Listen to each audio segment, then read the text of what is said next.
Hello friends, welcome to Aishu life style. வாங்க இன்றைக்கி அமாவாசை பூஜை பற்றி பார்க்கலாம்.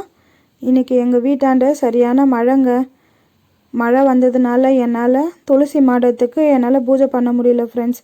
இங்கே பாருங்கள், எவ்வளோ மழை வந்து கீழே ஃபுல்லாக தரையெல்லாம் ஈரமாயிடுச்சு. அதனால என்னால் பூஜை அங்கே பண்ண முடியல ஃப்ரெண்ட்ஸ். இன்றைக்கி அமாவாசைன்றதுனால நான் என்னோடய வாசலில் கோலம் போடலை, வீடு மட்டும் மாப் பண்ணேன், வெளியே வந்து கழுவி விட்டேன். ரெண்டு பக்கமும் கோலம் போடலை, வாசல்லையும் கோலம் போடலை. அமாவாசைன்றது நம்மளோட முன்னோர்களுக்கான வழிபாடு. இந்த வழிபாட்டில் நம்ம கோலம் போட்டோம்னா நம்ம முன்னோர்கள் நம்ம வீட்டுக்கு வர தயங்குவாங்க. ஏன்னா கோலத்தில் வந்து கடவுள் குடி கொண்டு இருக்கிறதுனால முன்னோர்கள் வர்றதுக்கு தயங்குவாங்க. அதனால் நான் கோலம் எதுவும் போடலை. ஆஸ் யூஷுவல் பூஜைக்கு என்னென்னலாம் ரெடி பண்ணணுமோ எல்லாம் ரெடி பண்ணிட்டேன்.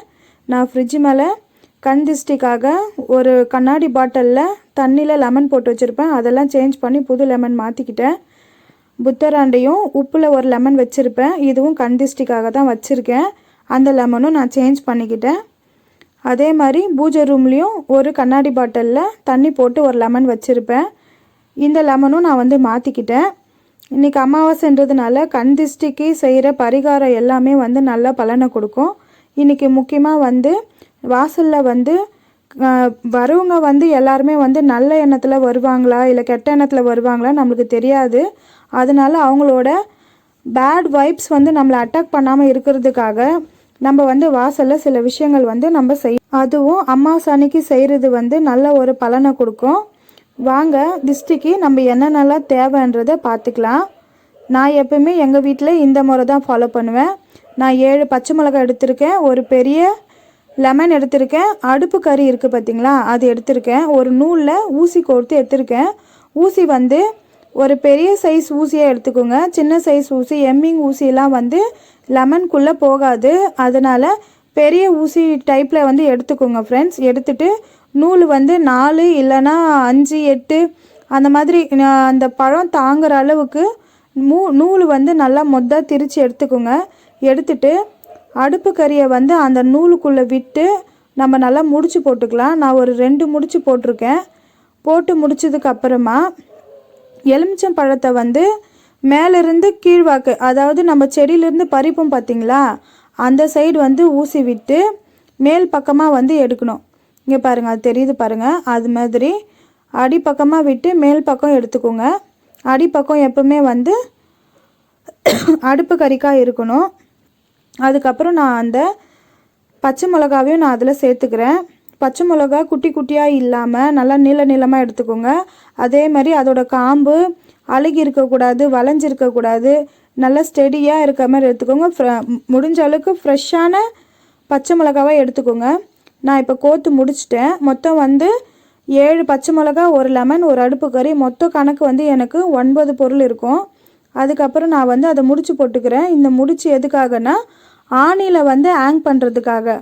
நம்ம வந்து ஆணியில் ஹேங் பண்ணுறது வந்து வரவங்களுக்கு கண் பட்டு உள்ளே வர மாதிரி இருக்கணும். நம்ம மாட்டி வைக்கிறது அவங்களுக்கு தெரியாத அளவுக்குலாம் இருக்கக்கூடாது.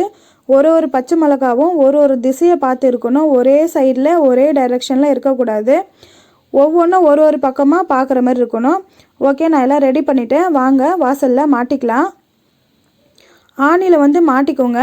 நம்ம மாட்டினதும் அது வந்து வெளியிருந்து யார் வந்தாலும் அதை பார்க்குற அளவுக்கு இருக்கணும். நம்ம மாட்டுறது மேலே நிற்கக்கூடாது, நல்லா கீழே தொங்கணும். கீழே நல்லா தொங்குனா தான் நம்ம வீட்டுக்கு யார் வந்தாலும் அவங்களும் அதை பார்ப்பாங்க.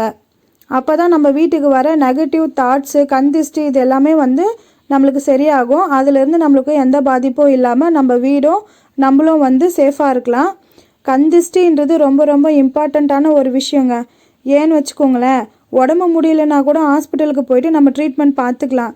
ஆனால் கந்திஷ்டியால் உடம்பு வலி, மனசு வலி ரொம்பவே அதிகமாக இருக்குங்க. எல்லாருமே நல்லா இருக்கணுன்ற எண்ணத்தோடு இருக்க மாட்டாங்கங்க. ஒரு சிலர் ஒரு மாதிரி அவங்களோட தப்பான எண்ணத்தோடவே நம்மளை வந்து பார்க்கும் போது அவங்களோட பேட் வைப்ஸ் வந்து நம்மளை கண்டிப்பாக அட்டாக் பண்ணும். இந்தமாரிலாம் யாரெல்லாம் அதுமாரி அவதிப்பட்டிருக்கீங்கன்னு சொல்லிட்டு எனக்கு கமெண்ட்ஸில் சொல்லுங்கள்.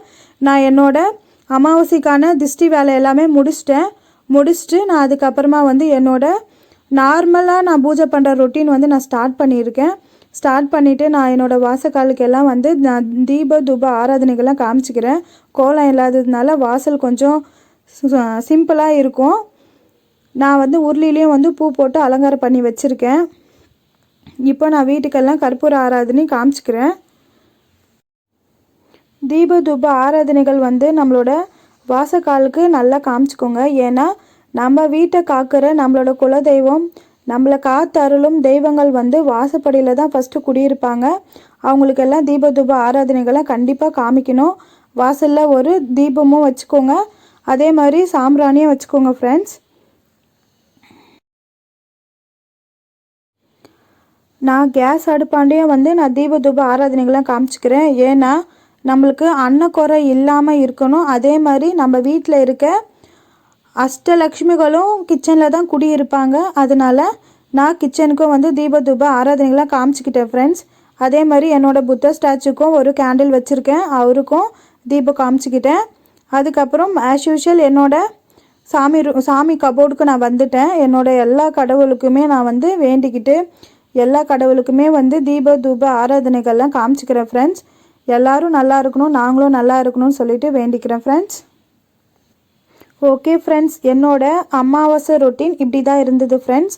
என்னோட வீடியோஸ் உங்களுக்கு பிடிச்சிருந்ததுன்னா என்னோட சேனலை சப்ஸ்கிரைப் பண்ணுங்கள் ஃப்ரெண்ட்ஸ். இந்த மாதிரி உங்களுக்கு யூஸ்ஃபுல்லான வீடியோஸ் நான் நிறைய கொடுக்க ட்ரை பண்ணுறேன். என்னோடய வீடியோவை சப்ஸ்கிரைப் பண்ணுங்கள் ஃப்ரெண்ட்ஸ். லைக் பண்ணுங்கள், ஷேர் பண்ணுங்கள், கமெண்ட் பண்ணுங்கள் friends. Okay friends, take care, bye friends. நீங்களும் உங்கள் வீட்டில் இந்த திஷ்டி பரிகாரத்தை செஞ்சு பார்த்துட்டு எப்படி இருக்குன்னு சொல்லிட்டு கமெண்ட் பண்ணுங்கள். என்னோடய வழிபாடு உங்களுக்கு பிடிச்சிருக்கா இல்லையானும் கமெண்ட் பண்ணுங்கள். ஓகே ஃப்ரெண்ட்ஸ், டேக் கேர், பாய்.